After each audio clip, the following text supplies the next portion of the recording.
मेरे प्यारे देशवासियों,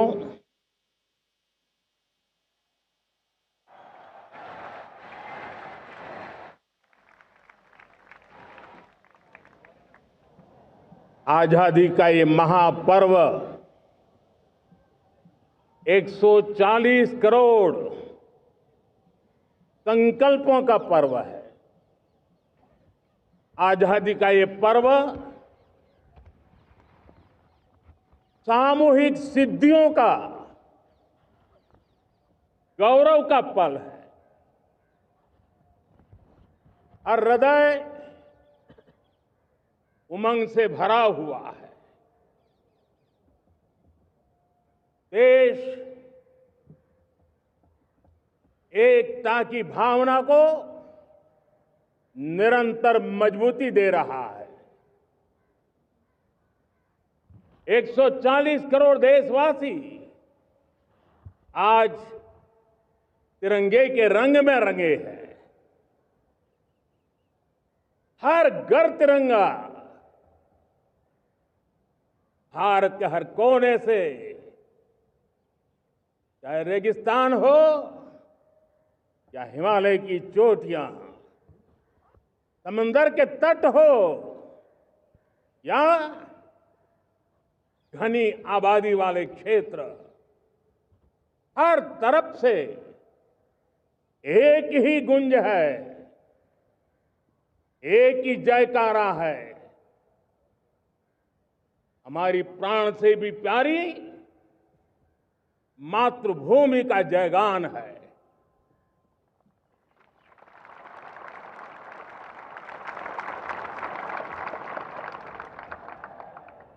मेरे प्यारे देशवासियों, सन 47 में अनंत संभावनाओं के साथ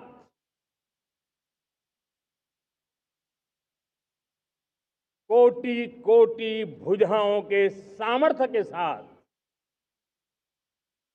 हमारा देश आजाद हुआ। देश की आकांक्षाएं उड़ानें भर रही थी, लेकिन चुनौतियां उससे भी कुछ ज्यादा थी। पूज्य बापू के सिद्धांतों पर चलते हुए संविधान सभा के सदस्यों ने एक बहुत ही महत्वपूर्ण दायित्व निभाया। भारत का संविधान गत 75 वर्ष से एक प्रकाश स्तंभ बन करके हमें मार्ग दिखाता रहा है। भारत के संविधान निर्माता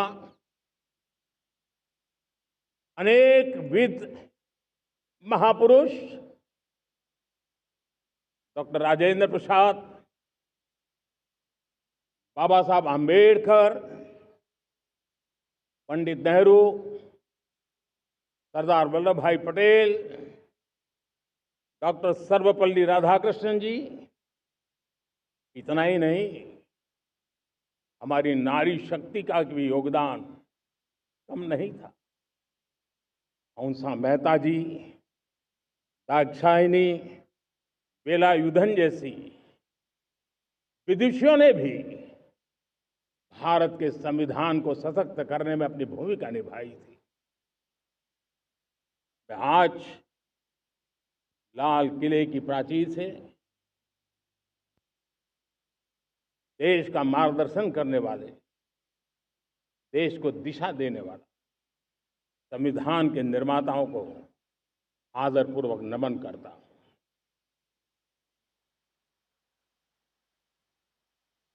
मेरे प्यारे देशवासियों,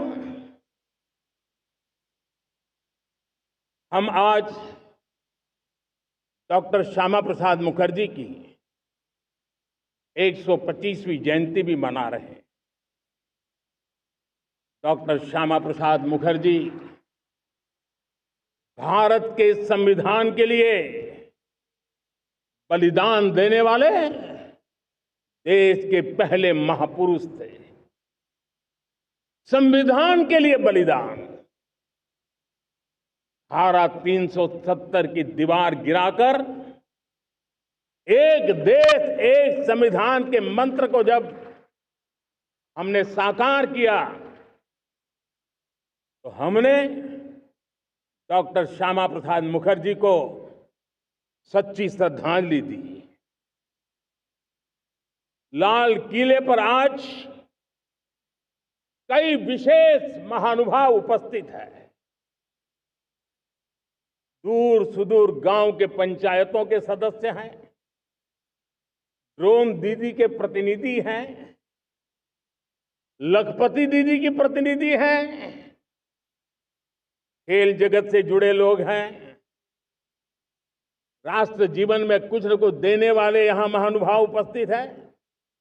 एक प्रकार से यहां मेरी आंखों के सामने मैं लघु भारत के दर्शन कर रहा हूं और टेक्नोलॉजी के माध्यम से विशाल भारत के साथ भी आज लाल किला जुड़ा हुआ है।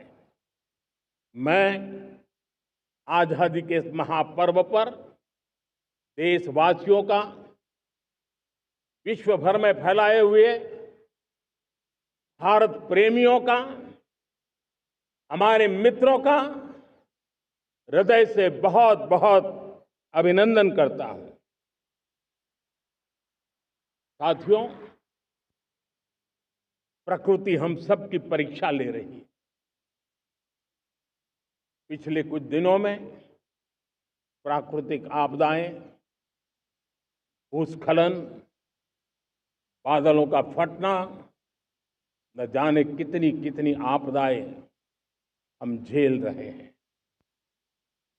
पीड़ितों के साथ हमारी संवेदना है। राज्य सरकारें और केंद्र सरकार मिलकर के बचाव के काम, राहत के काम, पुनर्वसन के काम में पूरी शक्ति से जुटे हुए हैं। साथियों, आज 15 अगस्त का एक विशेष महत्व भी मैं देख रहा। मुझे बहुत गर्व हो रहा है।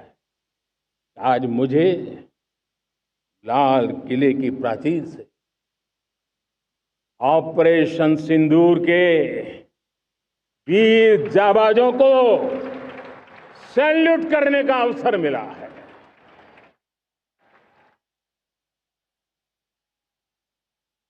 हमारे वीर जाबाज सैनिकों ने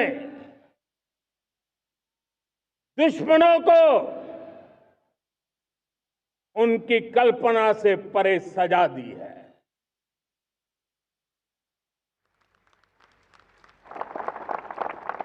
और इस अपील को पहलगाम में सीमा पार से आतंकियों ने आकर के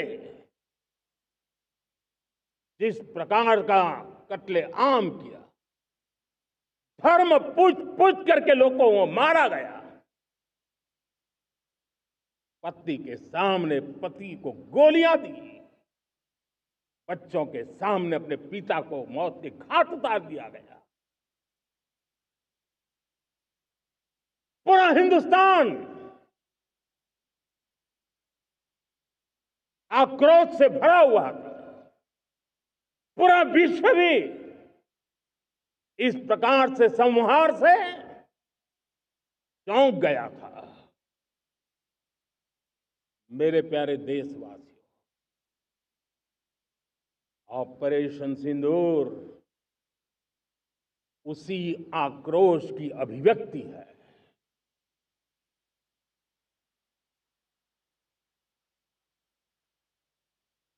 बाईस तारीख के बाद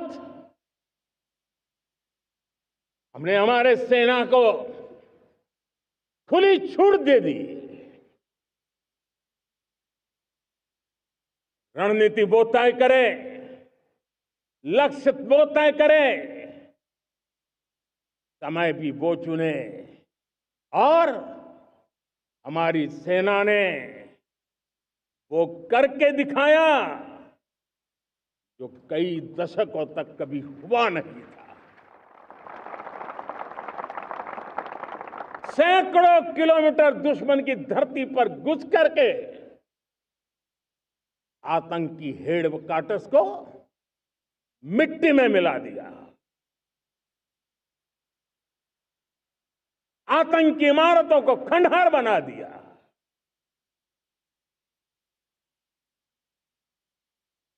पाकिस्तान की नींद अभी भी उड़ी हुई है।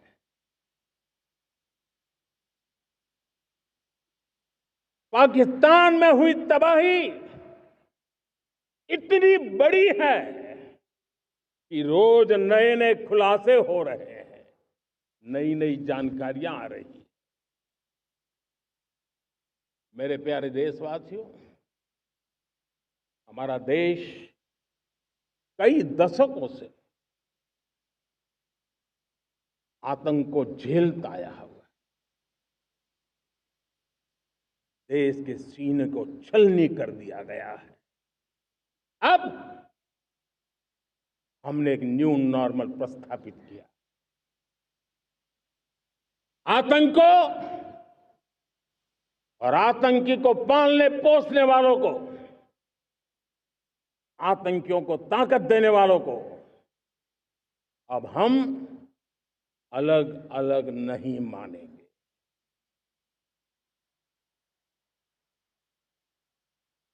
वो मानवता के समान दुश्मन है, उनके बीच कोई फर्क नहीं है। अब भारत ने तय कर लिया है कि न्यूक्लियर की धमकियों को अब हम सहने वाले नहीं हैं। न्यूक्लियर ब्लैकमेल लंबे अरसे से चलाया, अब वो ब्लैकमेल नहीं सहा जाएगा।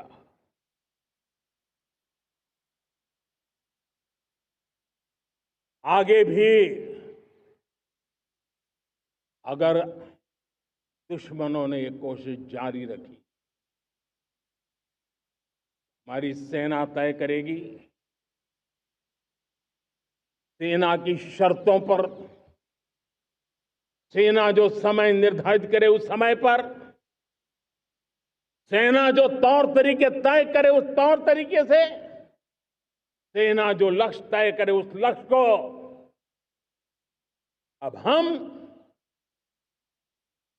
अमल में ला करके रहने वाले हैं। हम मुंह तोड़ जवाब देंगे। मेरे प्यारे देशवासियों, भारत ने तय कर लिया है, खून और पानी एक साथ नहीं बहेंगे।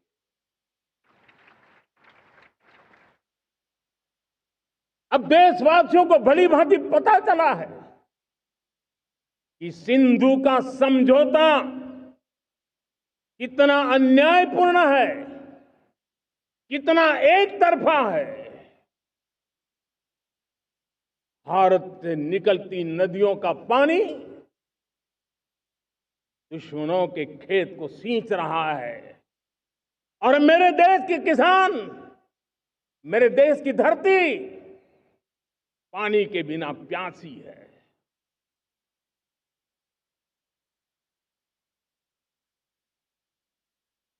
ये ऐसा समझौता था जिसने पिछले 7 दशक से मेरे देश के किसानों का अकल्पनीय नुकसान किया है।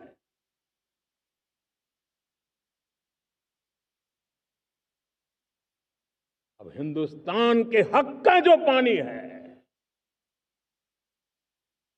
उस पर अधिकार सिर्फ और सिर्फ हिंदुस्तान का है, हिंदुस्तान के किसानों का है। भारत कतई सिंधु समझौते को, उस स्वरूप को दशकों तक सहा है, उस स्वरूप को आगे नहीं सहा जाएगा। किसान हित में, राष्ट्र हित में ये समझौता हमें मंजूर नहीं है। मेरे प्यारे देशवासियों, आजादी के लिए असंख्य लोगों ने बलिदान दी, अपनी जवानी खपा दी, जेलों में जिंदगी गुजारी है, फांसी के तख्त पर लटके हैं, कुछ लेने पाने बनने के लिए नहीं, मां भारती के स्वाभिमान के लिए, कोटि कोटि जनों की आजादी के लिए, गुलामी की जंजीरों को तोड़ने के लिए। और मन में एक ही भाव था, स्वाभिमान।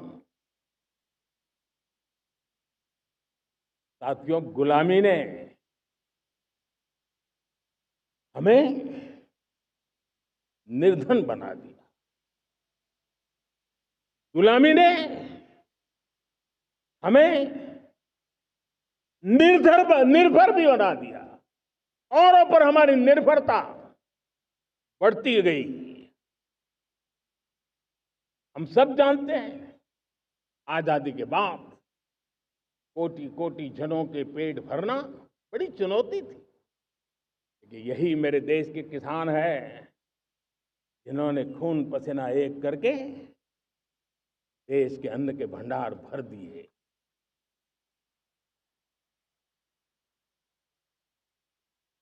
अनाज के संबंध में देश को आत्मनिर्भर बना दिया। एक राष्ट्र के लिए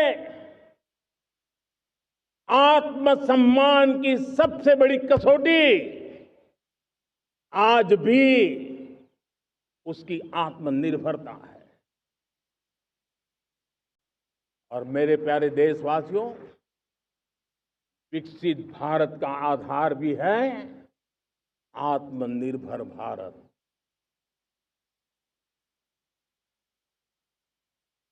जो दूसरों पर ज्यादा निर्भर रहता है, उसकी आजादी पर उतना ही बड़ा प्रश्न चिन्ह लग जाता है।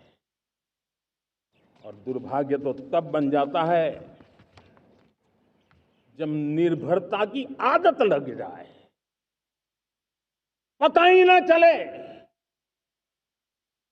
हम कब आत्मनिर्भरता छोड़ रहे हैं और कब किसी के निर्भर हो जाते हैं। ये आदत खतरे से खाली नहीं है और इसलिए प्रतिपल जागरूक रहना पड़ता है आत्मनिर्भर होने के लिए। और मेरे प्यारे देशवासियों, आत्मनिर्भरता का नाता सिर्फ आयात और निर्यात, रुपये, पैसे, पाउंड, डॉलर यहां तक सीमित नहीं है। इतना सीमित अर्थ उसका नहीं है। आत्मनिर्भरता का नाता हमारे सामर्थ्य से जुड़ा हुआ है। और जब आत्मनिर्भरता खत्म होने लगती है तो सामर्थ्य भी निरंतर क्षीण होता जाता है। और इसलिए हमारे सामर्थ्य को बचाए रखने, बनाए रखने और बढ़ाए रखने के लिए आत्मनिर्भर होना बहुत अनिवार्य है। साथियों, हमने ऑपरेशन सिंदूर में देखा है मेड इन इंडिया की कमाल क्या थी। दुश्मन को पता तक न चला कि कौन से शस्त्रास्त्र है, ये कौन सा सामर्थ्य है जो पलक भर में उनको नष्ट कर रहा है। सोचिए, अगर हम आत्मनिर्भर होते न होते तो क्या ऑपरेशन सिंदूर इतनी त्वरित गति से हम कर पाते? पता नहीं कौन सप्लाई देगा नहीं देगा, साजो सामान मिलेगा नहीं मिलेगा, इसी की चिंता बनी रहती। लेकिन हमें मेड इन इंडिया की शक्ति हमारे हाथ में थी, सेना के हाथ में थी। इसलिए बिना चिंता, बिना रुकावट, बिना हिचकिचाहट हमारी सेना अपना पराक्रम करती रही। और ये पिछले 10 साल से लगातार डिफेंस के क्षेत्र में आत्मनिर्भरता पर हम एक मिशन लेकर के चले हैं, उसके नतीजे आज नजर आ रहे हैं। साथियों, मैं एक और विषय पर आपका ध्यान आकर्षित करना चाहता हूं। ये बात से कोई इनकार नहीं कर सकता कि 21वीं सदी टेक्नोलॉजी ड्रिवन सेंचुरी है। और जब टेक्नोलॉजी ड्रिवन है और इतिहास की तरफ नजर करें तो पता है, इतिहास गवाह है, जिन जिन देशों ने टेक्नोलॉजी में महारत हासिल की, वो देश विकास की ऊंचाइयों को पार कर गए, शिखर पर पहुंच गए। आर्थिक शक्ति नए पैमाने पर पहुंचती गई। हम जब टेक्नोलॉजी के अलग अलग आयामों की बात करते हैं तो मैं आपका ध्यान आकर्षित करता हूं सेमीकंडक्टर्स पे। उदाहरण के तौर पे बताता हूं, मैं यहां लाल किले से किसी सरकार की आलोचना करने के लिए खड़ा नहीं हुआ और नहीं मैं करना चाहता, लेकिन देश की युवा पीढ़ी को जानकारी होना भी उतना जरूरी है। हमारे देश में 50-60 साल पहले सेमीकंडक्टर को लेकर के फाइलें शुरू हुई। 50-60 साल पहले फैक्ट्री का विचार चालू हुआ। आप मेरे नौजवानों जानकर के हैरान हो जाएंगे, आज सेमीकंडक्टर जो पूरी दुनिया की एक ताकत बन गया है, 50-60 साल पहले वो विचार, वो फाइलें अटक गई, लटक गई, अटक गई। सेमीकंडक्टर के विचार की ही भ्रूण हत्या हो गई। 50-60 साल गवा दिए। हमारे बाद कई देश सेमीकंडक्टर में आज महारत हासिल करके दुनिया में अपनी ताकत को प्रस्थापित कर रहे हैं। साथियों, आज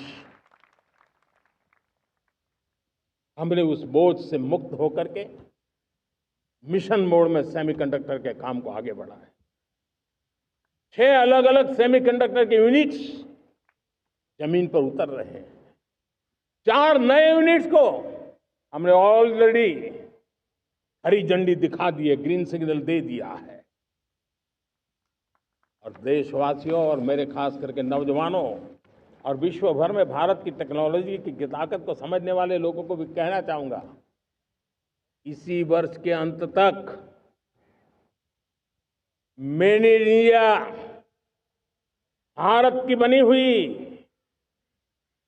भारत में बनी हुई, भारत के लोगों द्वारा बनी हुई मेड इन इंडिया चिप्स बाजार में आ जाएगी।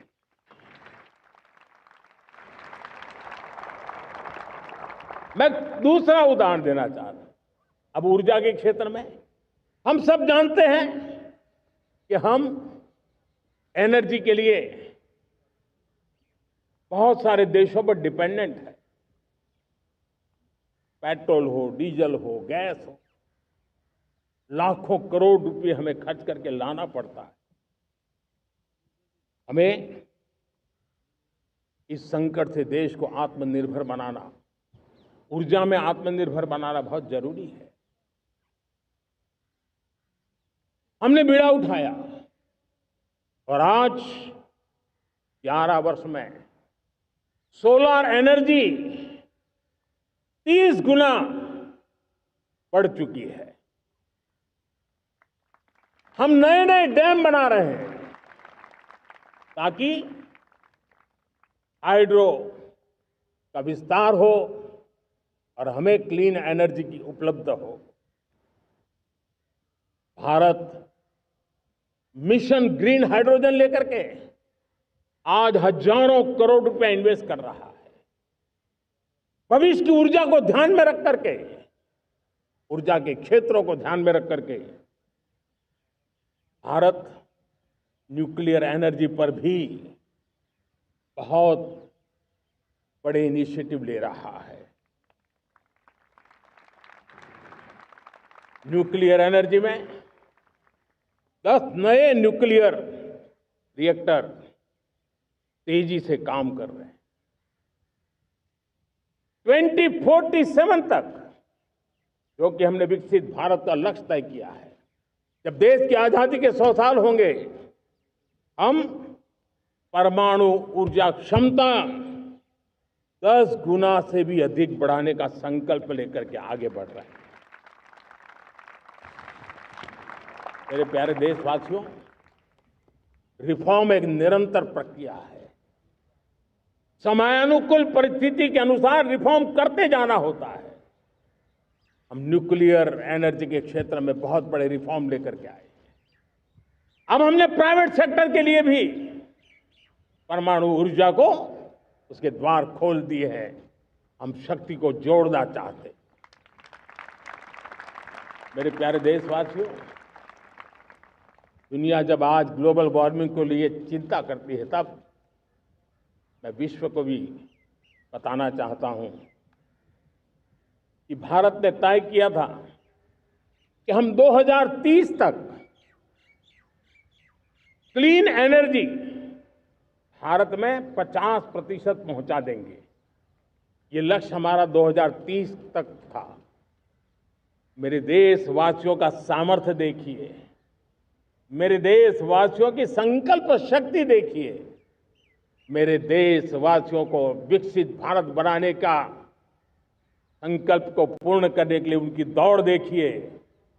हमने जो लक्ष्य 2030 में तय किया था, वो 50% क्लीन एनर्जी का लक्ष्य 2025 में हमने कर लिया। 5 साल पहले हमने अचीव कर लिया, क्योंकि विश्व के प्रति भी हम उतने ही संवेदनशील हैं, प्रकृति के प्रति भी उतने ही हम जिम्मेवार लोग हैं। मेरे प्यारे देशवासियों, बजट का बहुत बड़ा हिस्सा ये पेट्रोल, डीजल, गैस, इन सबको लाने के लिए खर्च होता था। लाखों करोड़ रुपए चले जाते थे।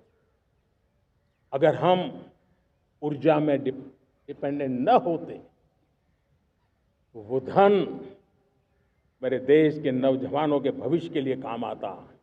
वो धन मेरे देश के गरीबों को गरीबी के खिलाफ लड़ाई लड़ने में काम आता। वो धन मेरे देश के किसानों के कल्याण में काम आता। वो धन मेरे देश के गांव की परिस्थिति को पलटने के लिए काम आता। लेकिन हमें विदेशों को देना पड़ रहा है। अब हम आत्मनिर्भर बनने की दिशा में काम कर रहे हैं। देश को विकसित बनाने के लिए हम अब समुद्र मंथन की तरफ भी जा रहे हैं। हमारे समुद्र के मंथन को आगे बढ़ाते हुए हम समुद्र के भीतर के तेल के भंडार, गैस के भंडार, उसको खोजने की दिशा में एक मिशन मोड में काम करना चाहते हैं। और इसलिए भारत ने national deep water exploration mission शुरू करने जा रहा है। ये ऊर्जा इंडिपेंडेंट बनने के लिए ये हमारी महत्वपूर्ण घोषणा है। मेरे प्यारे देशवासियों, आज पूरा विश्व क्रिटिकल मिनरल को लेकर के बहुत ही सतर्क हो गया है। उसके सामर्थ्य को लोग भली भांति समझने लगे हैं।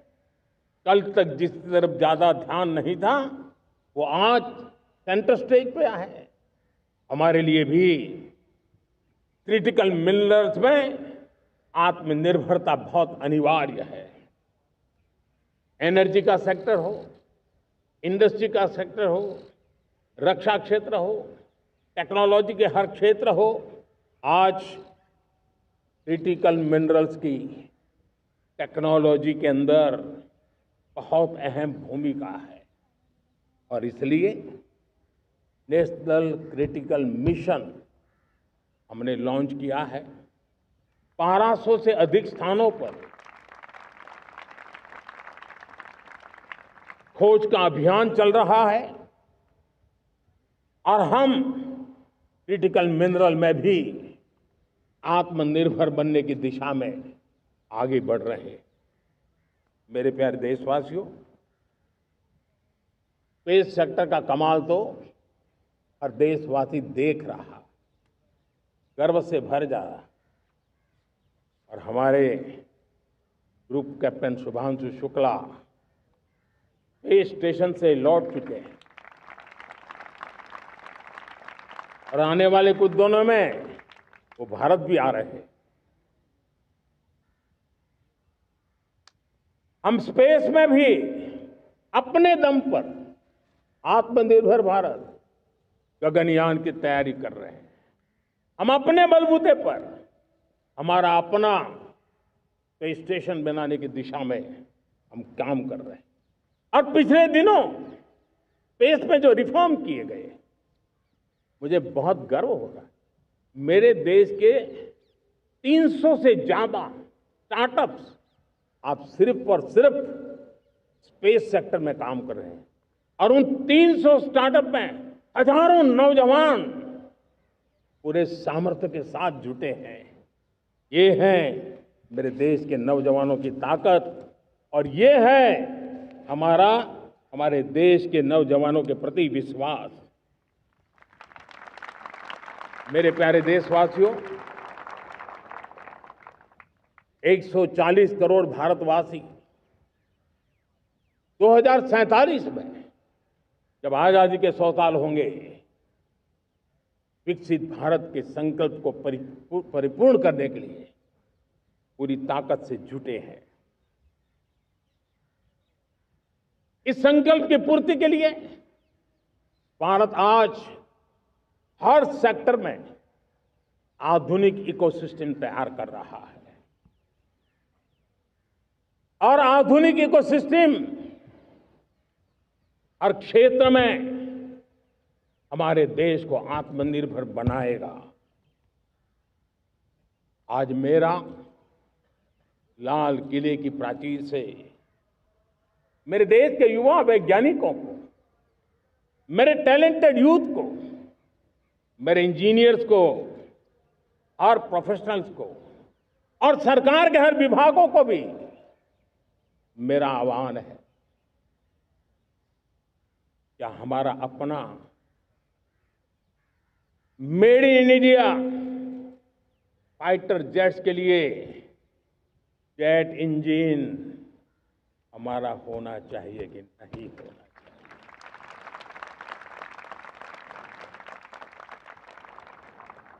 हम फार्मा ऑफ द वर्ल्ड माने जाते हैं। वैक्सीन में हम नए नए विक्रम स्थापित करते हैं, लेकिन क्या समय की मांग नहीं है?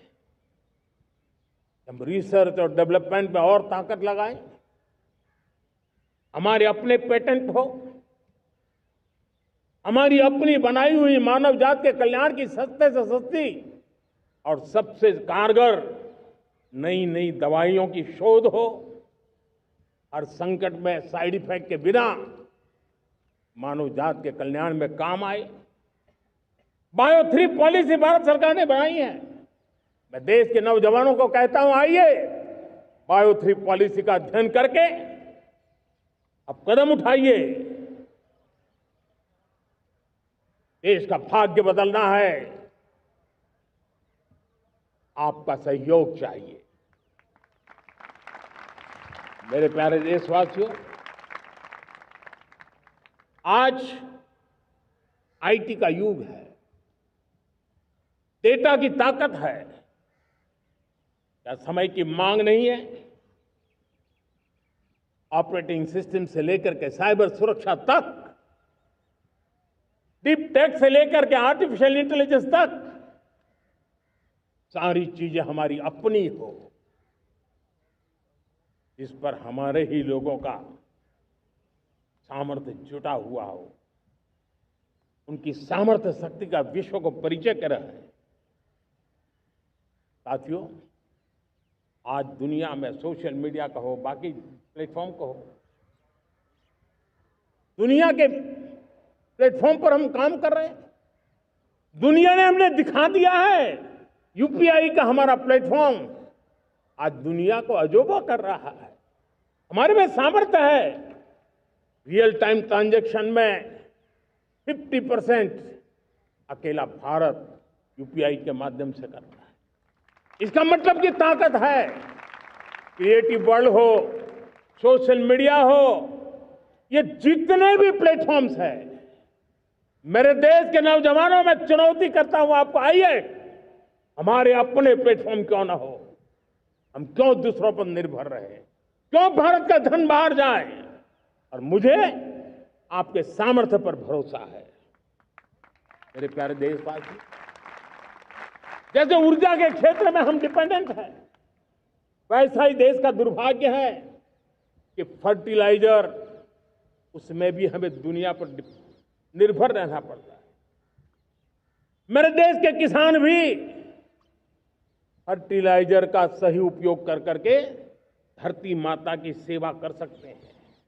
अनाप शनाप उपयोग से भी धरती मां को बहुत नुकसान पहुंचा रहे हैं।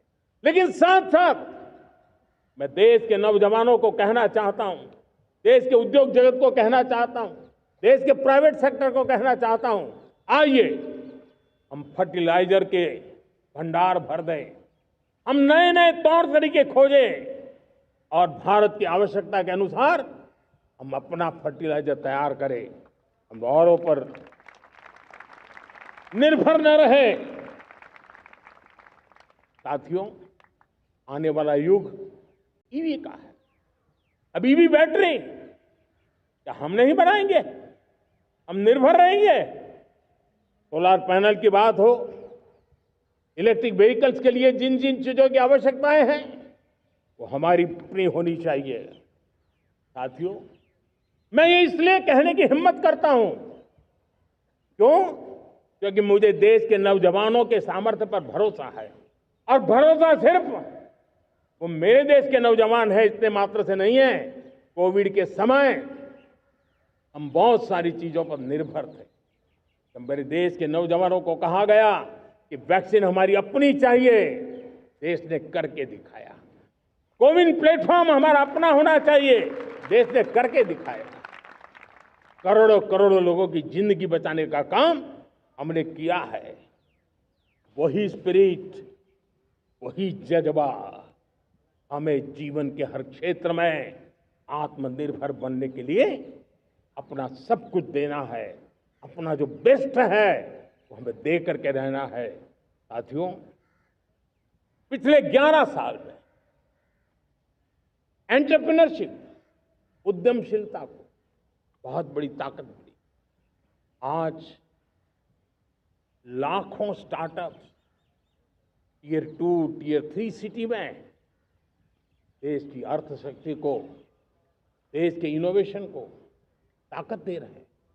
उसी प्रकार से मुद्रा योजना से हमारे देश के करोड़ों नौजवान, उसमें भी हमारी बेटियां, करोड़ों करोड़ों लोग मुद्रा से लोन लेकर के अपना खुद का कारोबार कर रहे हैं।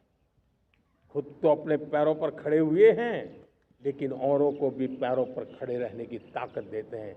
वे भी एक प्रकार से हर व्यक्ति को आत्मनिर्भर बनाने का अवसर दे रही है। मेरे साथियों, विमेन सेल्फ हेल्प ग्रुप, किसी का ध्यान नहीं था। पिछले 10 साल में विमेन सेल्फ हेल्प ग्रुप ने कमाल करके दिखाया। आज उनके प्रोडक्ट दुनिया के बाजार में जाने लगे हैं। लाखों करोड़ों का कारोबार हमारे विमेन सेल्फ हेल्प ग्रुप करते हैं। मैंने एक बार मन की बात में खिलौने की बात कही थी। हम करोड़ों करोड़ रुपए के खिलौने विदेश से लाते थे। मैंने ऐसे ही मन की बात में कहा, करे मेरे देश के नौजवानों, ऐसा भी करें इन्हें क्या, किलो भी बाहर जाएंगे। और आज मैं गर्व से कहता हूं कि मेरा देश खिलौने एक्सपोर्ट करने लग गया है। यानी देश के सामर्थ्य को हर प्रकार के अवसर मिले, हर रुकावटों से मुक्ति मिले, उसको सर्वाधिक करने के लिए प्रेरित किया जाए। देश कर सकता है। मैं देश के युवाओं से कहता हूं, आइए आप इनोवेटिव आइडियाज लेकर के, आपके आइडियाज को मरने मत देना दोस्तों। आज का आपका आइडिया हो सकता है आने वाली पीढ़ी का भविष्य बना सकता है। मैं आपके साथ खड़ा हूं, मैं आपके लिए काम करने के लिए तैयार हूं, आपका साथी बन के काम करने तैयार हूं। आप आइए, हिम्मत जुटाइए, इनिशिएटिव लीजिए। जो युवा मैन्युफैक्चरिंग के बारे में सोचते हैं, आइए आगे बढ़िए। सरकार के नियमों में बदलाव करना है, मुझे बताइए। अब देश रुकना नहीं चाहता है। 2047 दूर नहीं है, एक एक पल की कीमत है और हम एक भी पल गंवाना नहीं चाहते दोस्तों।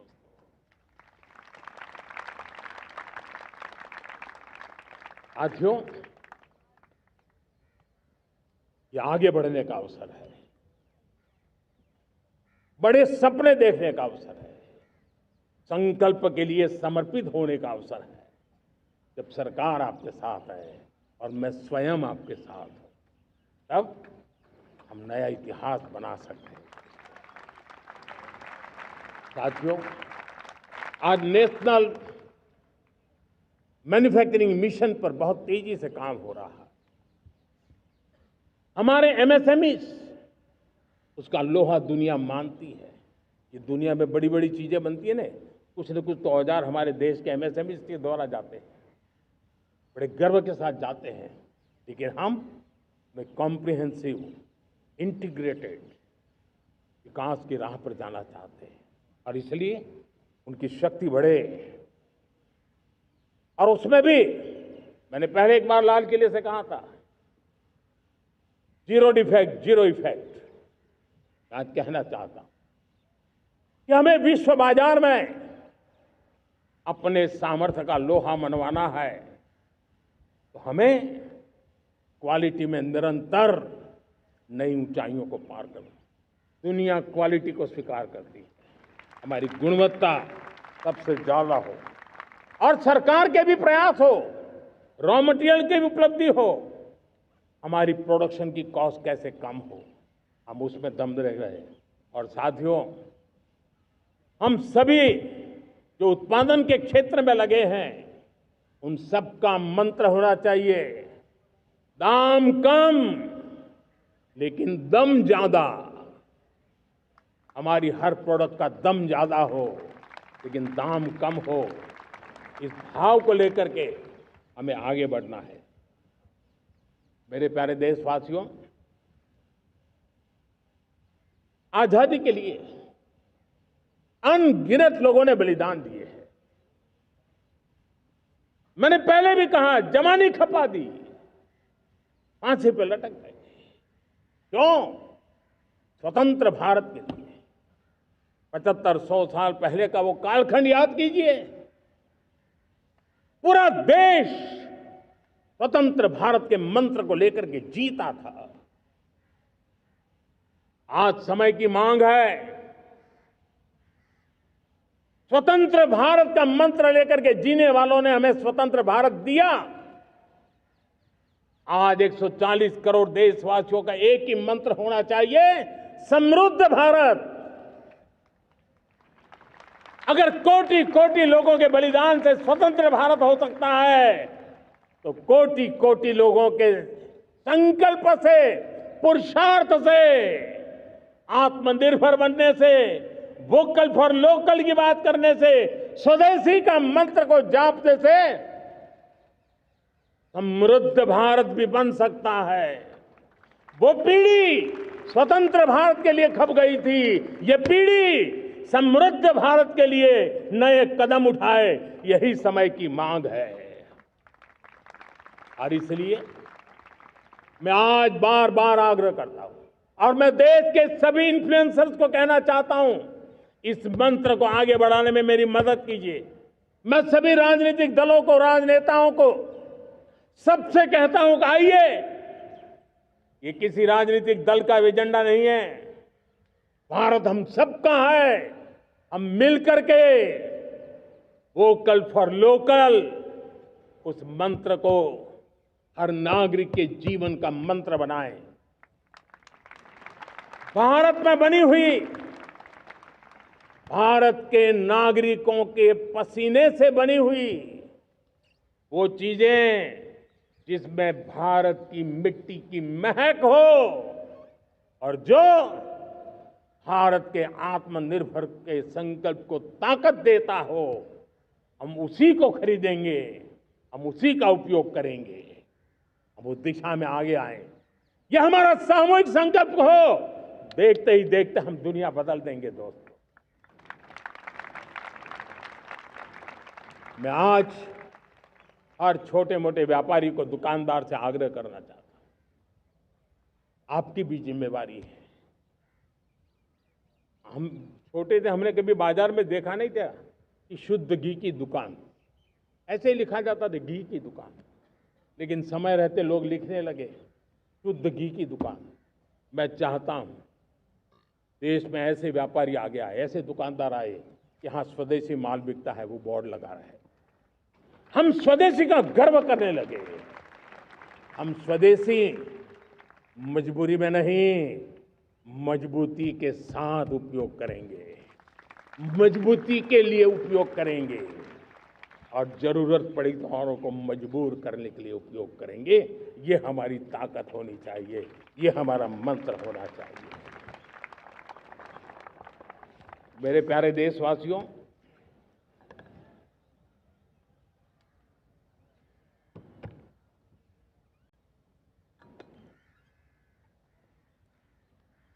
मुझे बहुत लंबे समय से सरकार में काम करने का अवसर मिला। मैंने कई सारे उतार चढ़ाव देखे हैं, सरकारों की मुसीबतों से भी मैं परिचित हूं, व्यवस्थाओं की मर्यादाओं से भी परिचित हूं। लेकिन उसके बावजूद भी हमारी जिम्मेवारी है कि हम किसी की लकीर को छोटी करने में अपनी ताकत बर्बाद न करें। मैं बड़े अनुभव से कहता हूं, किसी दूसरे की लकीर छोटी करने के लिए अपनी ऊर्जा हमें नहीं खपानी है। हमें पूरी ऊर्जा के साथ हमारी लकीर को लंबा करना है।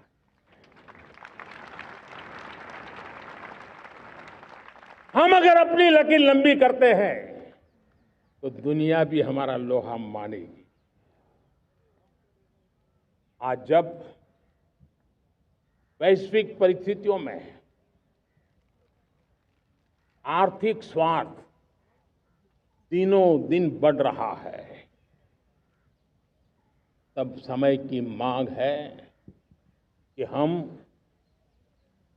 उन संकटों के रोते बैठने की जरूरत नहीं है। हिम्मत के साथ हम अपनी लकीर को लंबी करें। और मैं 25 साल के शासन के अनुभव से कह सकता हूं, अगर ये रास्ता हमने चुन लिया, हर किसी ने चुन लिया, तो फिर कोई स्वार्थ हमें अपनी चंगुल में नहीं फंसा सकता है। मेरे प्यारे देशवासियों, बीता दशक रिफॉर्म, परफॉर्म, ट्रांसफॉर्म कर रहा है। लेकिन अब हमें और नई ताकत से जुड़ना है।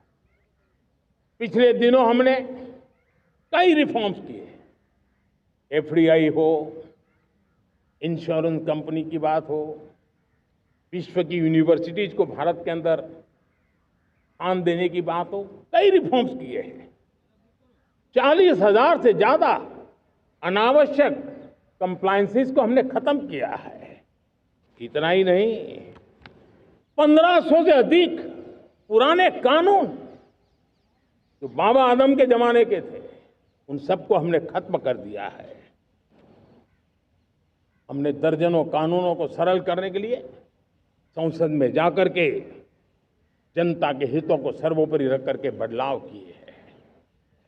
इस बार भी हो हल्ला के बीच लोगों तक बात पहुंची नहीं होगी, लेकिन एक बहुत बड़ा रिफॉर्म इनकम टैक्स एक्ट में हुआ है।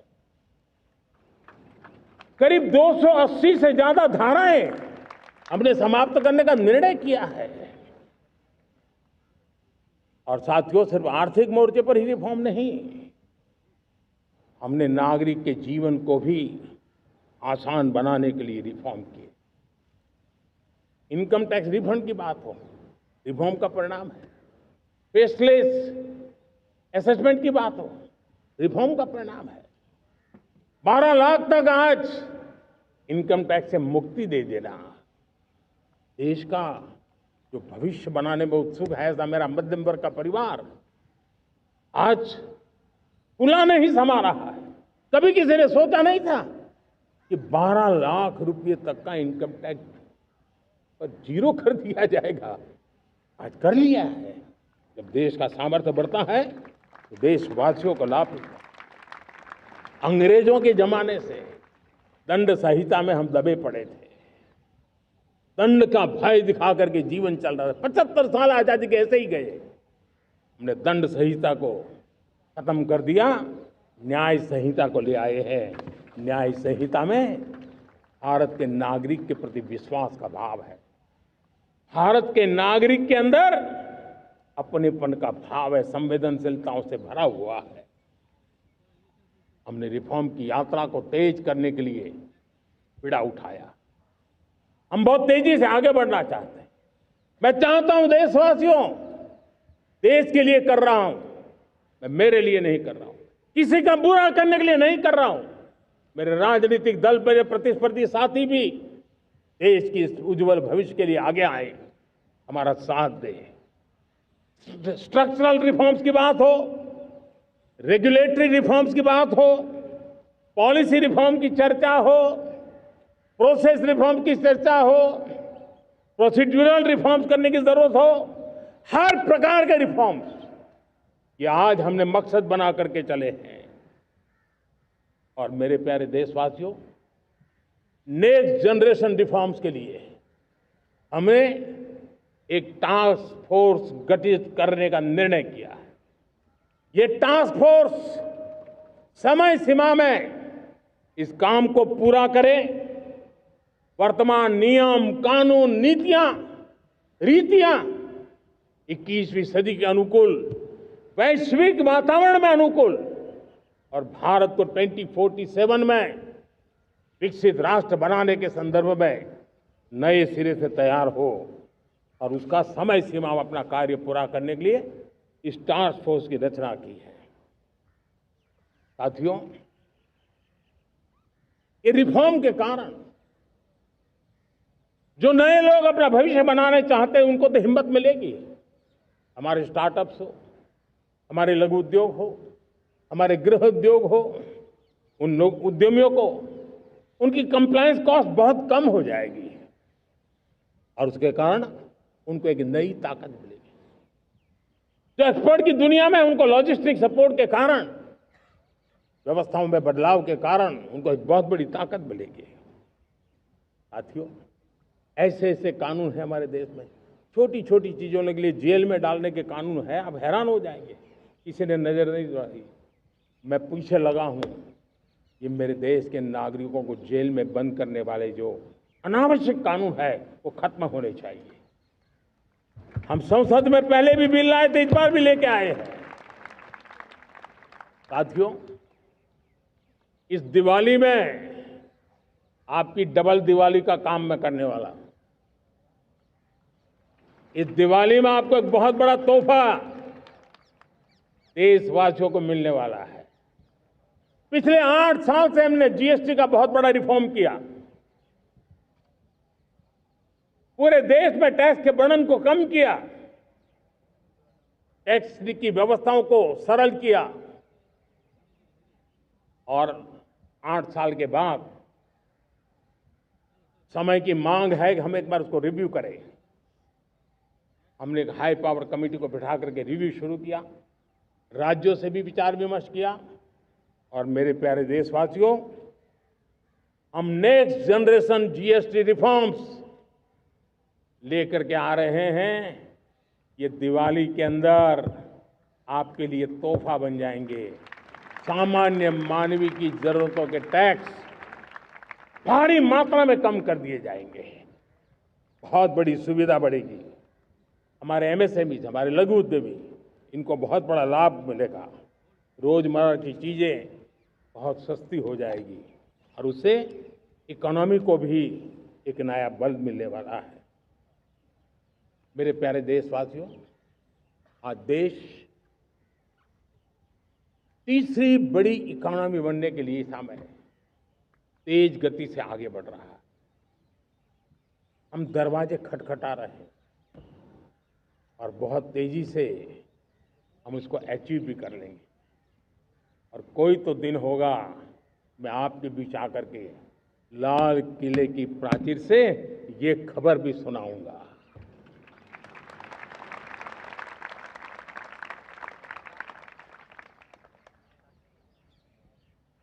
आज भारत की अर्थव्यवस्था और आर्थिक स्थिति को लेकर पूरी दुनिया आश्वस्त है। इतनी अस्थिरता के बीच आशा की किरण बना हुआ है भारत का फाइनेंशियल डिसिप्लिन, भारत की फाइनेंस की ऊर्जा। संकट के घेरे में जब अर्थव्यवस्था पड़ी हुई है, तब भारत ही उसे बाहर निकलेगा, ये भरोसा दुनिया में पनपा है। आज इन्फ्लेशन कंट्रोल में है, फॉरेन एक्सचेंज रिजर्व हमारे बहुत मजबूत है, हमारे मैक्रो इकोनॉमिक इंडिकेटर्स बहुत मजबूत है। ग्लोबल रेटिंग एजेंसी भी लगातार भारत की सराहना करती हैं। भारत की अर्थव्यवस्था पर ज़्यादा से ज़्यादा विश्वास व्यक्त कर रही है। ये बढ़ती हुई अर्थव्यवस्था का लाभ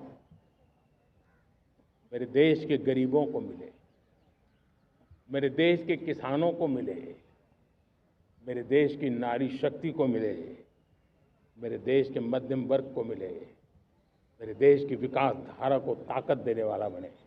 उस दिशा में हम नए नए प्रयास करें। आज युवाओं के लिए नए नए सेक्टर्स में हमारे नौजवानों के लिए अवसर बन रहे हैं। स्किल डेवलपमेंट, स्वरोजगार, बड़ी बड़ी कंपनियों में इंटर्नशिप, इस पर एक बहुत बड़े स्तर पर अभियान चल रहा है।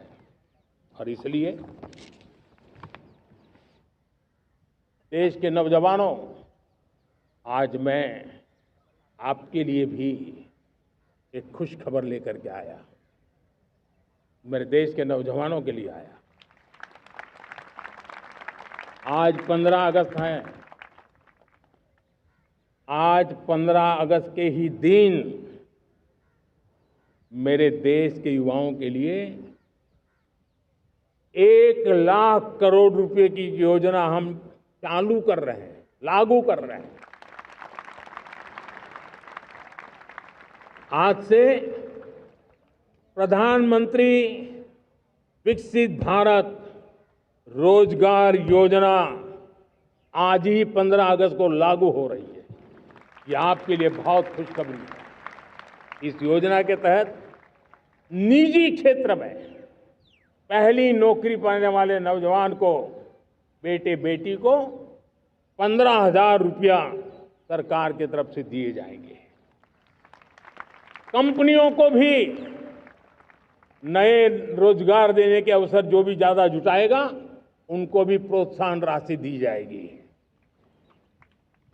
प्रधानमंत्री विकसित भारत रोजगार योजना करीब करीब 3.5 करोड़ नौजवानों को रोजगार के नए अवसर बनाएगी। मैं सभी नौजवानों को इसके लिए बहुत बहुत बधाई देता हूं। मेरे प्यारे देशवासियों, आज भारत में नारी शक्ति का लोहा हर कोई मानने लगा। बढ़ती इकोनॉमी की लाभार्थी हमारी नारी है, लेकिन बढ़ती इकोनॉमी को गति देने में भी हमारी नारी का बहुत बड़ा योगदान भी, हमारी मातृशक्ति का योगदान है, हमारी स्त्री शक्ति का योगदान है। स्टार्टअप से लेकर स्पेस सेक्टर तक हमारी बेटियां छाई हुई हैं, खेल के मैदान में छाई हुई हैं, फौज में चमक रही है। आज गर्व के साथ नारी कंधे से कंधा मिला करके देश की विकास यात्रा में भागीदार हो रही। देश गर्व से भर गया जब एनडीए की विमेन कैडेट्स उनका पहला पास आउट हुआ था। पूरा देश गर्व से भर गया था। सारे टीवी चैनल उसी के पीछे लगे हुए थे। कितने बड़े गौरव की पल थी। Self help group, 10 crore self help group की बहनें क्या कमाल कर रही है। नमो ड्रोन दीदी नारी शक्ति की एक नई पहचान बनी। गांव में मुझे एक बहन मिली, वो कहती मुझे अब तो गांव वाले पायलट कह करके बुलाते हैं। बड़े गर्व से कह रहे हैं। ज्यादा पढ़ी लिखी नहीं थी, लेकिन उसका रतबा पैदा हुआ है।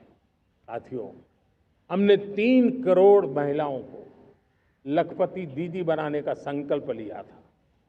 3 करोड़। और मुझे आज संतोष है कि हम तेज गति से काम कर रहे हैं। समय से पहले 3 करोड़ का लक्ष्य पार कर लेंगे। और आज मैं खुशी से देश को बताना चाहता हूं कि मेरे नारी शक्ति का सामर्थ्य देखिए। देखते ही देखते 2 करोड़ महिलाएं लखपति दीदी बन चुकी है। आज कुछ लखपति दीदी हमारे सामने बैठी है। ये है मेरे सामर्थ्य। और मेरा विश्वास है दोस्तों, भारत की विकास यात्रा में उनकी भागीदारी बढ़ने वाली। मेरे प्यारे देशवासियों, मेरे देश के किसानों का भारत की अर्थव्यवस्था में बहुत बड़ा योगदान है। भारत के किसानों की मेहनत रंग ला रही है। पिछले साल अनाज के उत्पादन में मेरे देश के किसानों ने के पुराने सारे विक्रम तोड़ दिए। ये सामर्थ्य है मेरे देश का। उतनी ही जमीन, लेकिन व्यवस्थाएं बदली, पानी पहुंचने लगा, अच्छे सीड्स मिलने लगे, किसानों को अच्छी सुविधाएं मिलने लगी, तो वो अपना सामर्थ्य देश के लिए बढ़ा रहा है। आज भारत दूध, दाल, जूट जैसे उत्पादन में नंबर 1 है दुनिया में। आज दुनिया का दूसरा सबसे बड़ा फिश प्रोड्यूसर। मेरे मछुआरा भाई बहनों की ताकत देखिए। फिश प्रोड्यूशन में दुनिया में हम दूसरे नंबर पर पहुंच चुके हैं।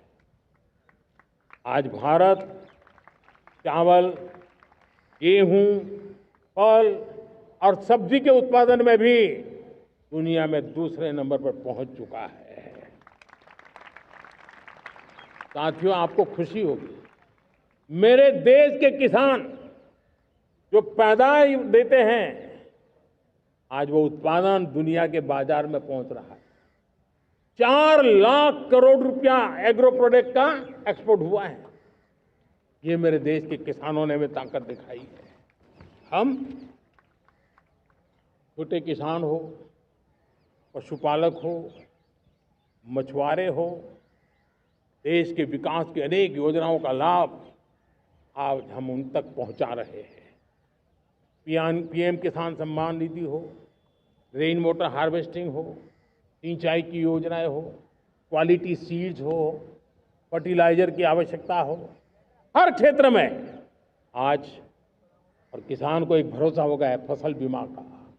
वो साहसिक बना रहा, उसका परिणाम भी देश को मिल रहा है। जो पहले कल्पना की बात थी आज हकीकत बन गई है। देशवासियों, हमारे देश के पशुधन को बचाने के हमें कोविड की वैक्सीन मुफ्त में मिली, वो तो याद है, लेकिन हम पशुधन के लिए भी अब तक 125 डोज मुफ्त में पशुओं को लगा चुके हैं।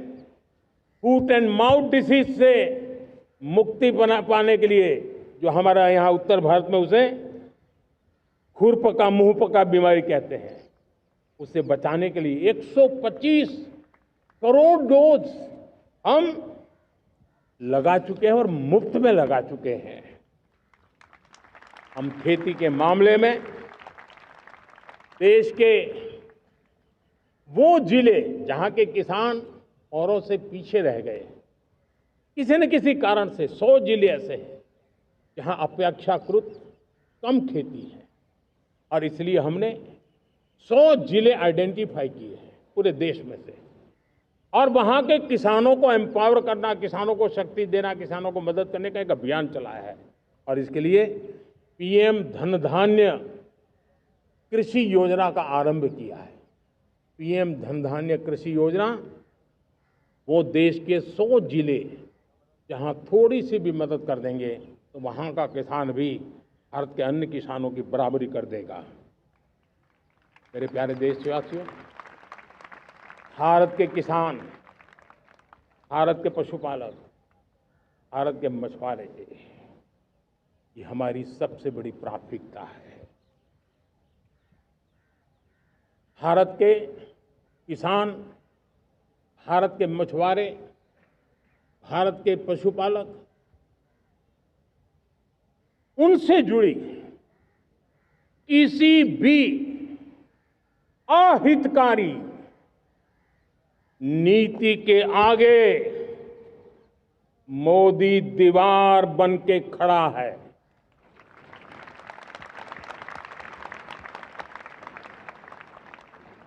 भारत अपने किसानों, अपने पशुपालकों, अपने मछुआरों के संबंध में कभी भी कोई समझौता नहीं स्वीकार करेगा।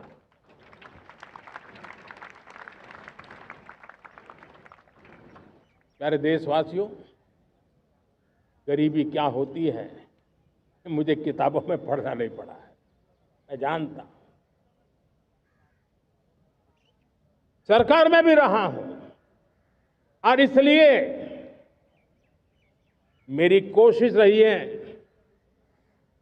कि सरकार फाइलों में नहीं होनी चाहिए। सरकार देश के नागरिकों की लाइफ में होनी चाहिए।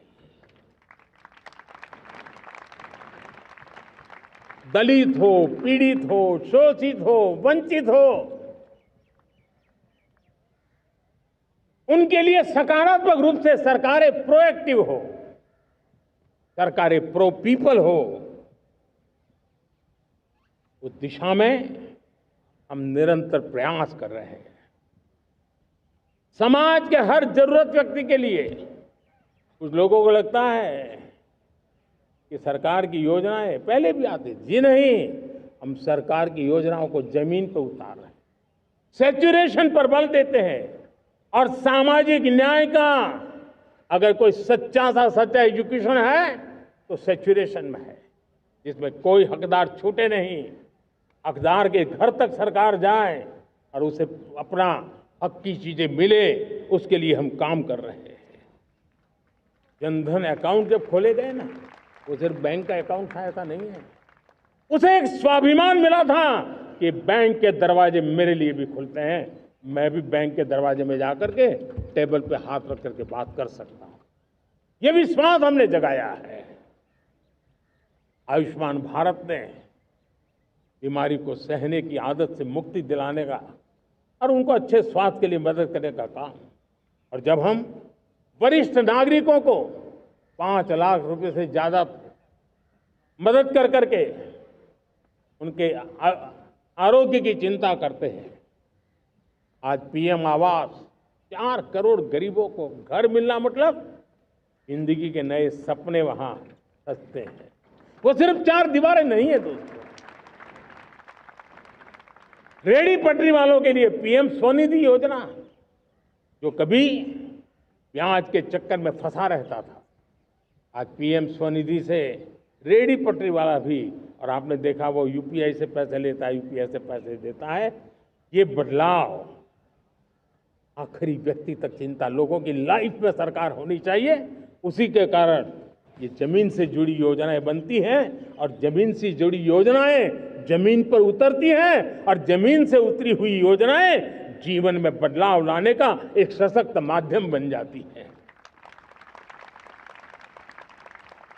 एक समय था गरीब हो, पीड़ित हो, आदिवासी हो, वंचित हो, दिव्यांग हो, हमारी विधवा माताएं बहनें हो, अपने हक के लिए दर दर भटकते रहते थे। सरकारी दफ्तरों में चक्कर लगाते लगाते जिंदगी पूरी हो जाती। आज सरकार आपके दरवाजे पर आती है, सैचुरेशन के अप्रोच को लेकर के आती है। करोड़ों लाभार्थियों को सरकारी योजनाओं का लाभ मिल रहा है। डायरेक्ट बेनिफिट ट्रांसफर एक बहुत बड़ा क्रांतिकारी काम हुआ है। साथियों, गरीबी हटाओ के नारे देश ने बहुत सुने हैं, लाल किले से भी सुने, और देश सुन सुन करके थक गया था और देश ने मान लिया था कि गरीबी हट नहीं सकती है। लेकिन जब हम योजनाओं को गरीब के घर तक ले जाते हैं, विश्वास को गरीब के मन में हम पैदा करते हैं, तब मेरे देश के 25 करोड़ गरीब गरीबी को परास्त कर करके, गरीबी से बाहर निकल करके एक नया इतिहास बनाते हैं। आज 10 करोड़ गरीब और 10 वर्ष में 25 करोड़ से ज्यादा गरीब गरीबी को परास्त कर करके गरीबी से बाहर निकले हैं और एक न्यू मिडिल क्लास तैयार हुआ है। मेरे साथियों, ये न्यू मिडिल क्लास और मिडिल क्लास एक ऐसी जुगलबंदी है जिसमें एस्पिरेशन भी है, एफर्ट भी है। वो देश को आगे बढ़ाने के लिए बहुत बड़ा सामर्थ्य बनने वाली है। मेरे प्यारे देशवासियों, बहुत ही निकट भविष्य में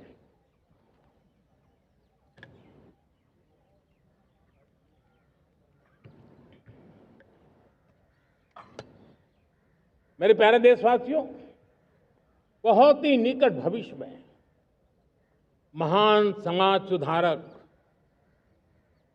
महात्मा ज्योतिबा फुले जी की 200वीं जयंती आ रही है। हम उस जयंती के समारोह शुरू करने जा रहे हैं और महात्मा ज्योतिबा फुले के सिद्धांत, उन्होंने जो मंत्र दिए, उसमें हमारे लिए प्रेरणा है।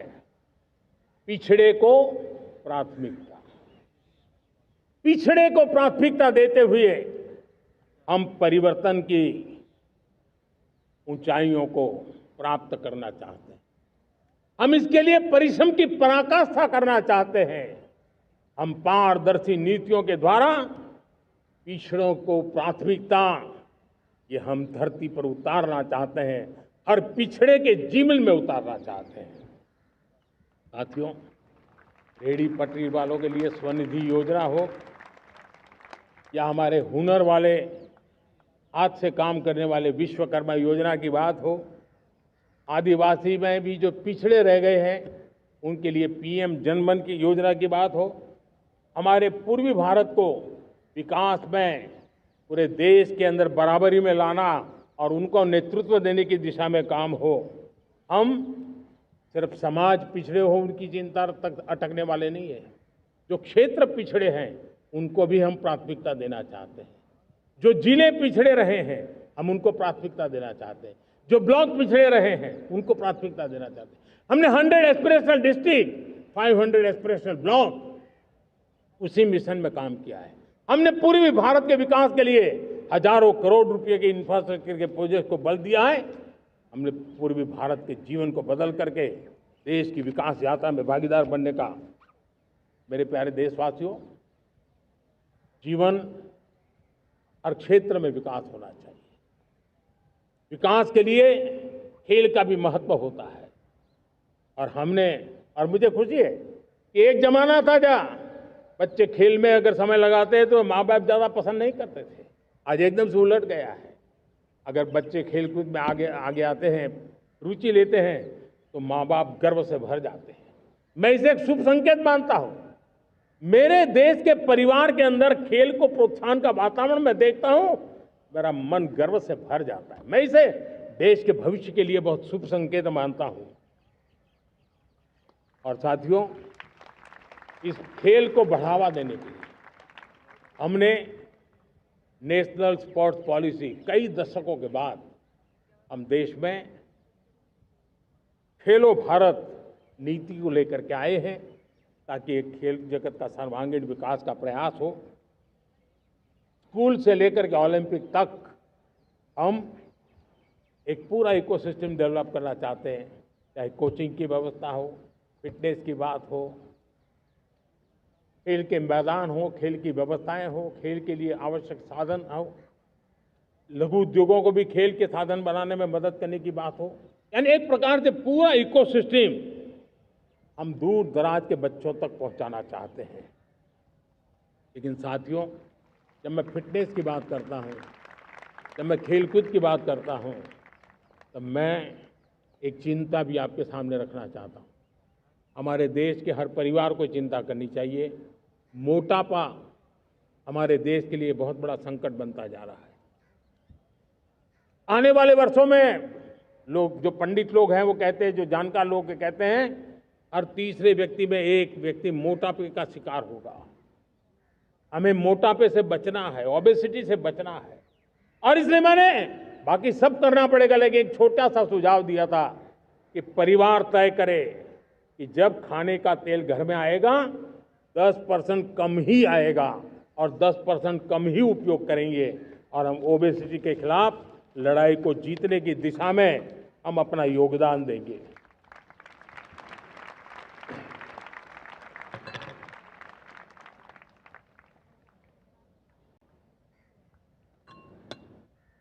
मेरे प्यारे देशवासियों, हमारा देश भाग्यवान है।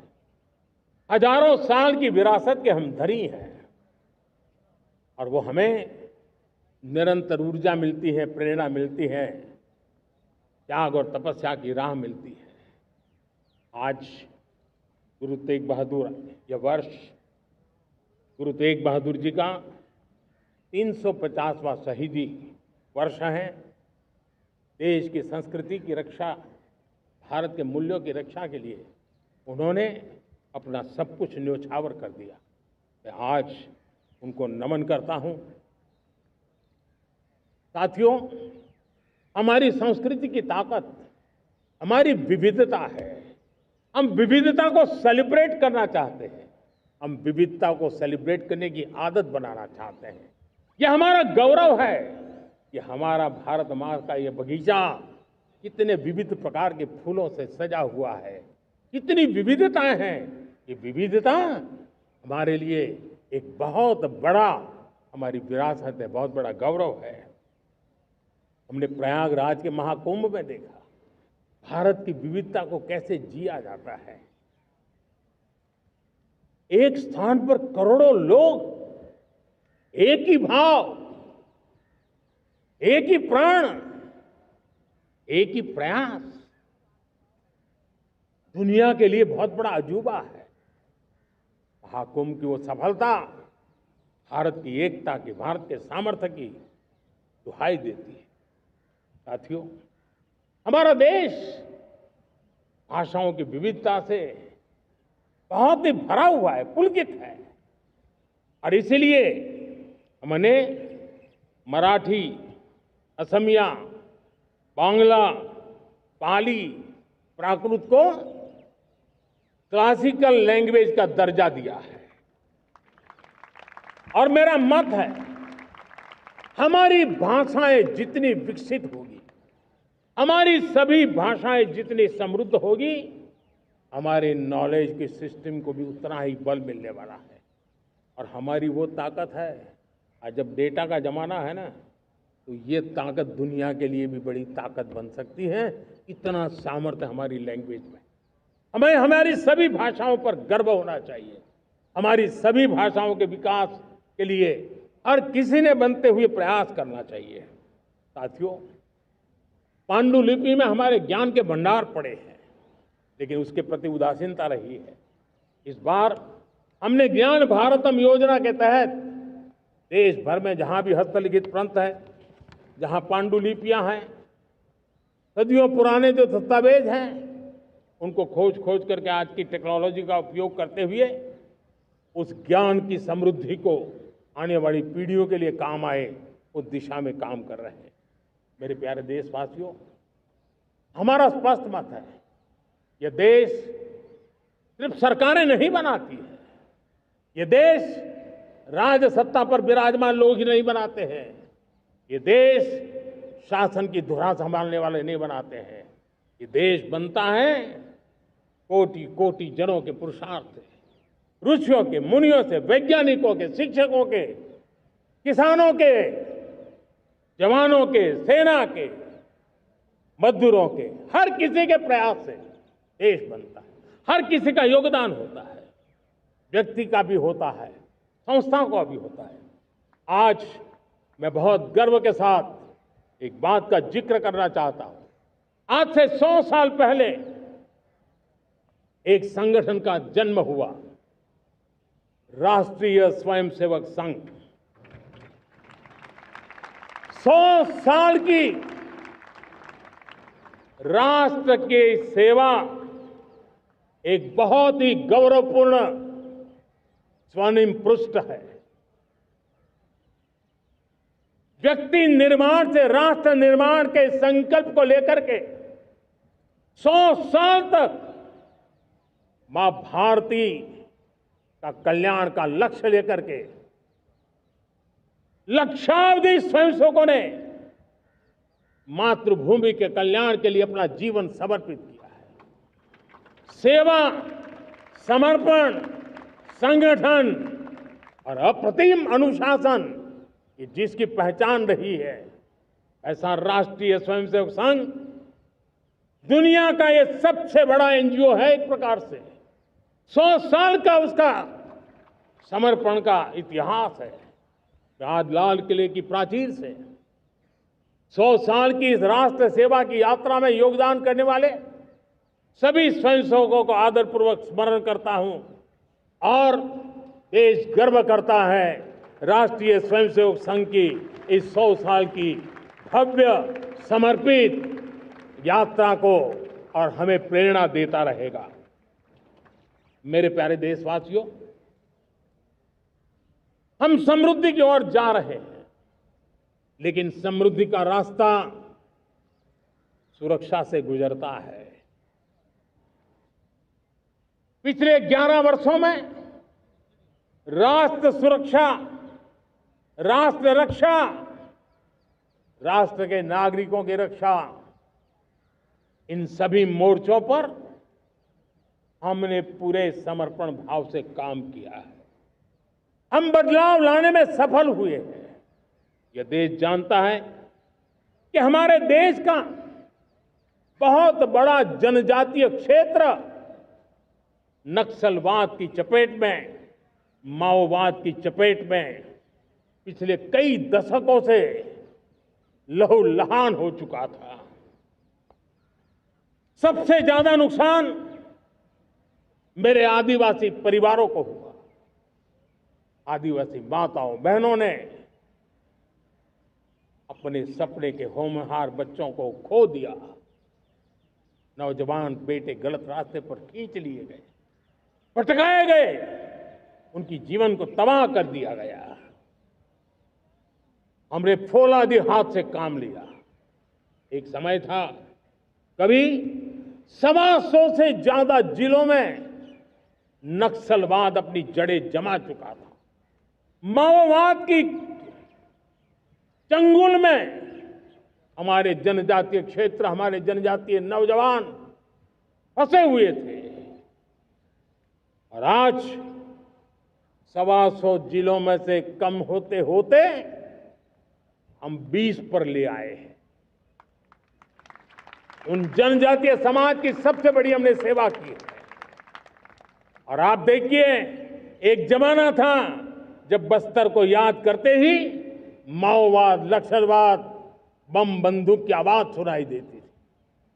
उसी बस्तर में माओवाद नक्सल से मुक्त होने के बाद जब बस्तर के नौजवान ओलंपिक करते हैं, हजारों नौजवान भारत माता की जय बोल करके खेल के मैदान में उतरते हैं, पूरा वातावरण उत्साह से भर जाता है। ये बदलाव देश देख रहा है। जो क्षेत्र कभी रेड कॉरिडोर के रूप में जाने जाते थे, वो आज विकास के ग्रीन कॉरिडोर बन रहे हैं। साथियों, हमारे लिए गर्व की बात है, भारत के नक्शे में जिन क्षेत्रों को लहूलुहान कर दिया गया था, लाल रंग से रंग दिया गया था, हमने वहां संविधान, कानून और विकास का तिरंगा फहरा दिया है। मेरे प्यारे देशवासियों, ये भगवान बिरसा मुंडा की 150वीं जयंती का अवसर है। तब इन जनजातीय क्षेत्रों को नक्सल से मुक्त कर करके, मेरे जनजातीय परिवार के नौजवानों की जिंदगी बचा करके हमने भगवान बिरसा मुंडा को एक सच्ची श्रद्धांजलि दी है।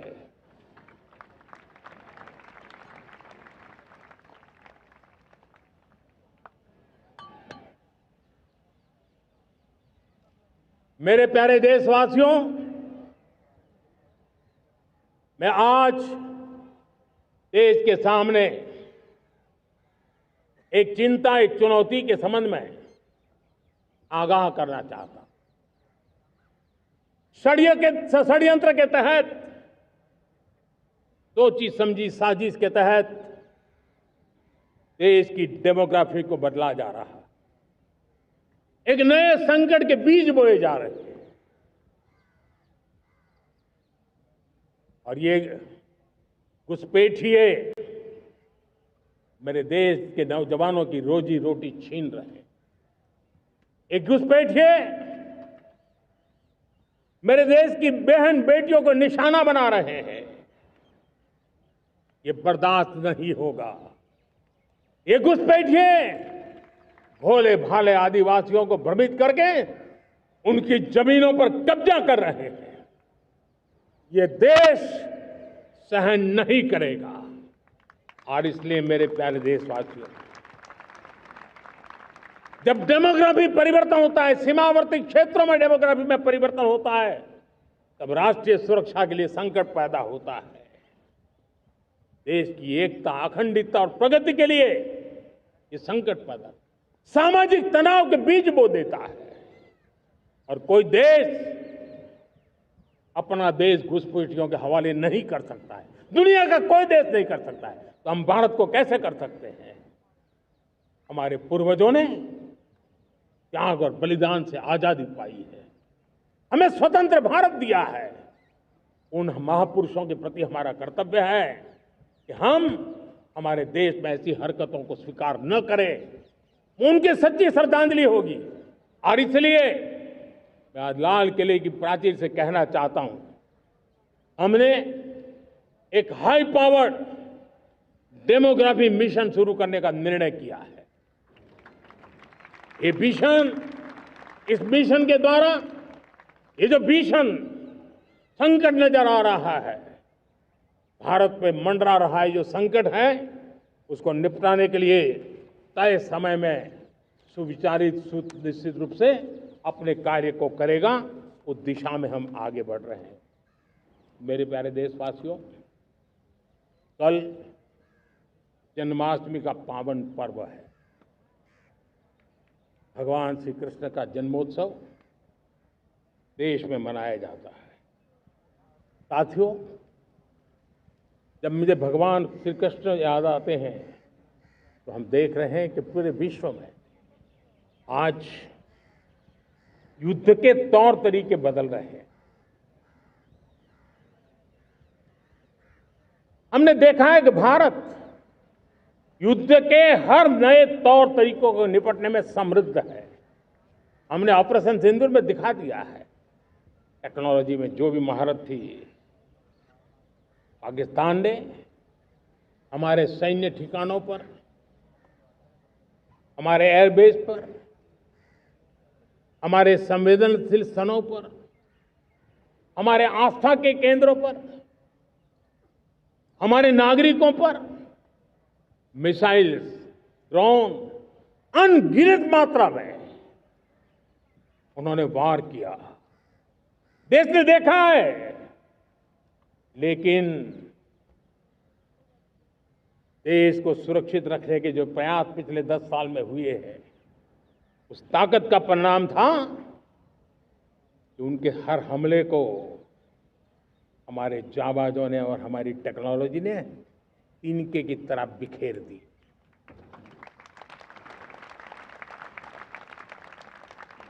रत्ती भर नुकसान नहीं कर पाए। और इसलिए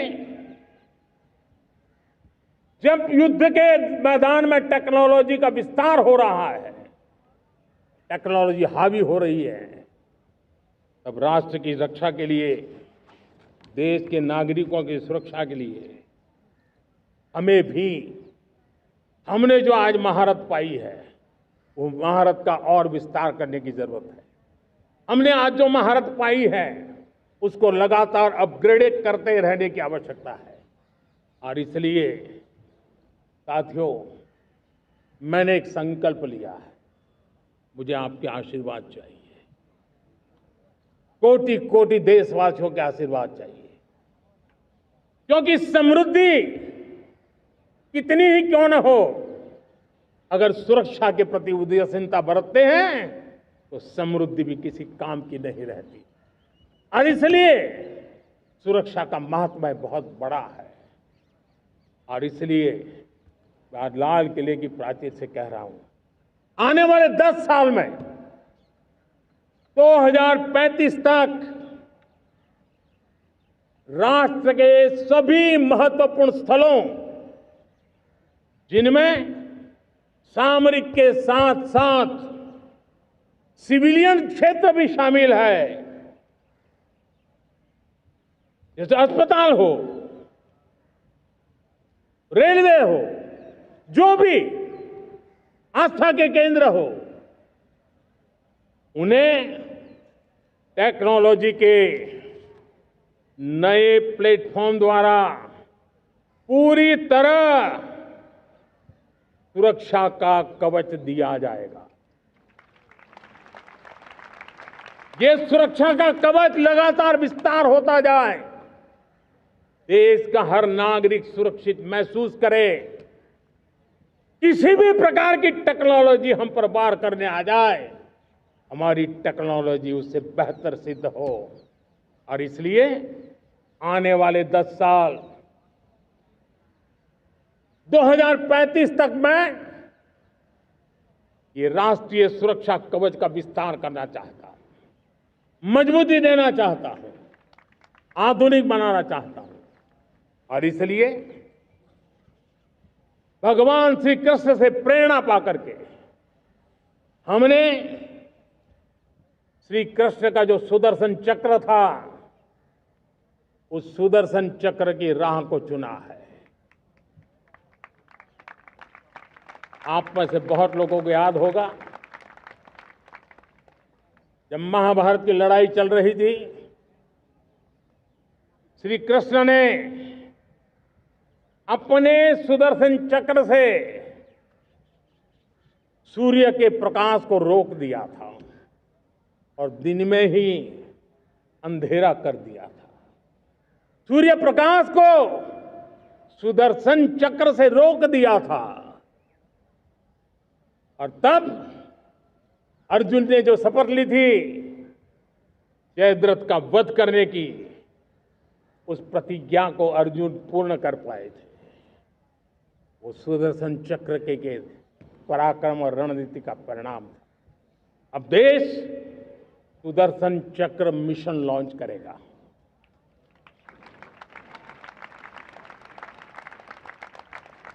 ये मिशन सुदर्शन चक्र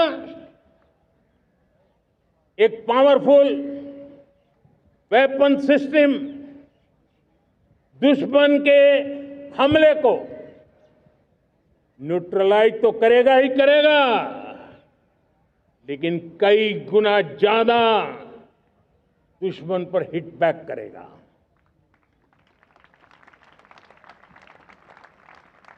हमने भारत के इस मिशन सुदर्शन चक्र के लिए कुछ मूलभूत बातें भी तय की है। आने वाले 10 सालों में हम उसको प्रखरता से आगे बढ़ाना चाहते हैं। एक तो ये पूरी आधुनिक सिस्टम, इसके लिए रिसर्च, डेवलपमेंट, उसकी मैन्युफैक्चरिंग हमारे देश में ही हो, हमारे देश के नौजवानों के टैलेंट से हो, हमारे देश के लोगों के द्वारा बनी। दूसरा, एक ऐसी व्यवस्था होगी जो वॉरफेयर के हिसाब से भविष्य में क्या क्या संभावनाएं हैं उसका हिसाब किताब लगा करके +1 की स्ट्रेटेजी वर्कआउट करेगी। और तीसरा, सुदर्शन चक्र की एक ताकत थी, वो बहुत ही प्रिसाइज, जहां जाना था वहीं जाता था और वापस श्री कृष्ण के पास लौट के आता था। हम इस सुदर्शन चक्र के द्वारा भी टारगेटेड प्रिसाइज एक्शन के लिए भी व्यवस्था को विकसित करने की दिशा में आगे बढ़ेंगे। और इसलिए युद्ध के बदलते तौर तरीकों में राष्ट्र की सुरक्षा, नागरिकों की सुरक्षा के लिए मैं बड़े प्रतिबद्धता के साथ इस कार्य को आगे बढ़ाने के लिए वचन देता हूं। मेरे प्यारे देशवासियों, जब हम लोकतंत्र की बात करते हैं, स्वतंत्र भारत की बात करते हैं, तब हमारा संविधान हमारे लिए सर्वोच्च दीप स्तंभ होता है, हमारा प्रेरणा का केंद्र होता है। लेकिन आज से 50 साल पहले भारत के संविधान का गला घोंट दिया गया था, भारत के संविधान के पीठ पे छुरा भोंक दिया गया था, देश को जेल खाना बना दिया गया था, आपातकाल लगा दिया गया था, इमरजेंसी थोप दी गई थी। इमरजेंसी के 50 साल हो रहे। देश की किसी भी पीढ़ी ने संविधान की हत्या के इस पाप को कभी भूलना नहीं चाहिए। संविधान की हत्या करने वाले पापियों को नहीं भूलना चाहिए। और हमें भारत के संविधान के प्रति अपने समर्पण को और मजबूती देते आगे बढ़ना चाहिए। वो हमारी प्रेरणा है। मेरे प्यारे देशवासियों, मैंने इसी लाल किले से पंच प्रण की बात कही थी। मैं आज लाल किले से फिर से एक बार मेरे देशवासियों का पुनः स्मरण जरूर करना चाहता हूं। विकसित भारत बनाने के लिए न हम रुकेंगे, न हम झुकेंगे। हम परिश्रम की पराकाष्ठा करते रहेंगे और अपनी आंखों के सामने 2047 में विकसित भारत बना करके रहेंगे। मेरे प्यारे देशवासियों, हमारा दूसरा प्रण है कि हम हमारे जीवन में, हमारी व्यवस्थाओं में, हमारे नियम कानून परंपराओं में गुलामी का एक भी कण अब बचने नहीं देंगे। हम हर प्रकार की गुलामी से मुक्ति पाकर के ही रहेंगे। मेरे प्यारे देशवासियों, हम अपनी विरासत पर गर्व करेंगे। हमारी पहचान का सबसे बड़ा आभूषण, सबसे बड़ा गहना, सबसे बड़ा मुकुटमणि हमारी विरासत है। हम विरासत का गर्व करेंगे। मेरे प्यारे देशवासियों, इन सब के लिए एकता, ये मंत्र सबसे बड़ा शक्तिशाली मंत्र है और इसलिए एकता की डोर को कोई काट न सके, ये हमारा सामूहिक संकल्प होगा। मेरे प्यारे देशवासियों, मां भारती के प्रति कर्तव्य निभाना ये पूजा से कम नहीं है, तपस्या से कम नहीं है, आराधना से कम नहीं है। और उसी भाव से हम सब मातृभूमि के कल्याण के लिए परिश्रम की पराकाष्ठा करते हुए 2047 विकसित भारत के लक्ष्य को पार करने के लिए अपने आप को खपा देंगे, अपने आप को झोंक देंगे।